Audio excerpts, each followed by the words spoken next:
എല്ലാവർക്കും നമസ്കാരം.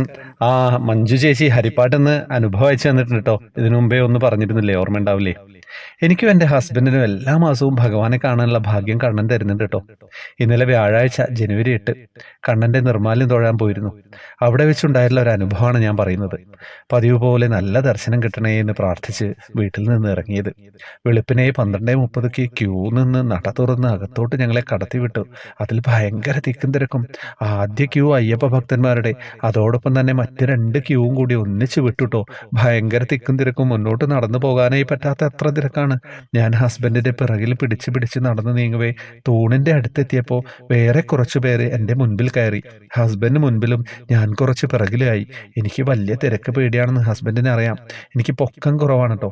അദ്ദേഹം തിരിഞ്ഞു നോക്കി. ഞാൻ പറഞ്ഞു നടന്നോ നടന്നോ വന്നോളാമെന്ന്. ശ്വാസം വിടാൻ പറ്റാത്ത എത്ര തിക്കും തിരക്കും. എനിക്ക് പേടിയായിട്ടോ. ഫ്ലൈ ഓവർ നോക്കിയപ്പോൾ അതിഭയങ്കര തിരക്ക്. ഞാൻ പേടിച്ച് പ്രാർത്ഥിച്ചു, കണ്ണാ തിക്കിലും തിരക്കിലും ആർക്കും ആപത്തൊന്നും വരുത്തരുതേ, നിനക്കറിയാലോ കണ്ണാ, തിരക്ക് എനിക്ക് പേടിയാണെന്ന്, കാത്തോളനെ കണ്ണാ എന്ന് മനസ്സിൽ പ്രാർത്ഥിച്ച് നാമം ചൊല്ലി വളരെ പാടുപെട്ട് ഫ്ലൈ ഓവർ സ്റ്റെപ്പ് കയറാൻ തുടങ്ങി. 2 സ്റ്റെപ്പ് കയറുമ്പോൾ മുതൽ എൻ്റെ ഇടത്തു വലത്തും ആരുമില്ല, സ്ഥലമുണ്ട് പക്ഷേ ആളില്ല, തിരക്കില്ല, മുൻപിലും പിറകിലും നല്ല തിരക്ക്. എനിക്ക് അതിശയമായി, ഇതെന്താ ഇങ്ങനെ? അപ്പോൾ പിറകിൽ നിന്ന് ഒരു അമ്മ പറയുന്നത് കേൾക്കാം, എളുപ്പം നടക്ക്, മുൻപിൽ തിരക്കില്ല. പക്ഷേ ഞാൻ ഫ്ലൈ ഓവർ ഇറങ്ങുന്നത് വരെയും എൻ്റെ 2 സൈഡിലും ആളില്ല. ഞാൻ നടന്ന് വേഗം ഹസ്ബൻഡിൻ്റെ അടുത്തെത്തി. നന്നേ തിരക്കുണ്ടെങ്കിലും എനിക്കൊരു ബുദ്ധിമുട്ടും കൂടാതെ 4 പല്ലത്തിനകത്ത് കടന്ന് ഭഗവാനെ നന്നായി തൊഴാൻ പറ്റിയിട്ടോ. ഭഗവാൻ ചിരിച്ചു നിൽക്കുന്നു.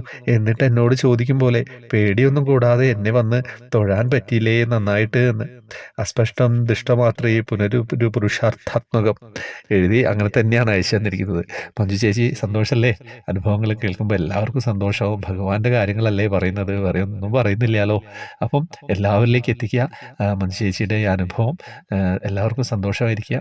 ഗ്രൂപ്പിലേക്ക് വരാം, ജോയിൻ ബട്ടണിലൂടെ വരണം. ഫേസ്ബുക്ക് കമൻറ്റ് ബോക്സിൽ ഡീറ്റെയിൽസ് ഒക്കെ ഉണ്ടാവും. ഹരേ കൃഷ്ണ.